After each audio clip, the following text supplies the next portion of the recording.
छावा संघटनेचे प्रदेशाध्यक्ष विजय घाडगे माझ्यासोबत आहेत. पुण्यातल्या केम रुग्णालयामध्ये ते सध्या उपचार घेत आहेत. दादा, सध्या प्रकृती तुमची नेमकी कशी आहे? बरा त्रास होतोय, मार लागलेला आहे, भरपूर त्रास होतोय. हा सगळा जेव्हा प्रकार घडला तेव्हा संपूर्ण महाराष्ट्राने हा सगळा प्रकार पाहिलेला आहे. तुमच्यासोबत त्या दिवशी नेमकं कशा पद्धतीने मारहाण घडलेली आहे? अतिशय अमानुष मारहाण होते, जीवघेणा हल्ला होता. मला कदाचित असं म्हणायला हरकत नाही, त्यांनी जीव मारण्याच्या उद्देशाने त्या ठिकाणी आले. ज्यावेळेस आम्हाला मारत होते त्यावेळेस त्यांची भाषा अशी होती की आई बहिणीवर आम्हाला शिव्या दिल्या, आमच्या आई.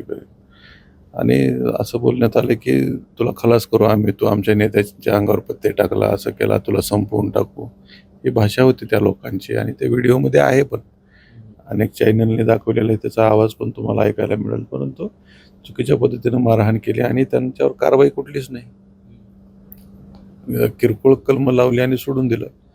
अतिशय सत्तेचं पुरेपूर उपभोग त्या लोकांनी घेतलेला आहे.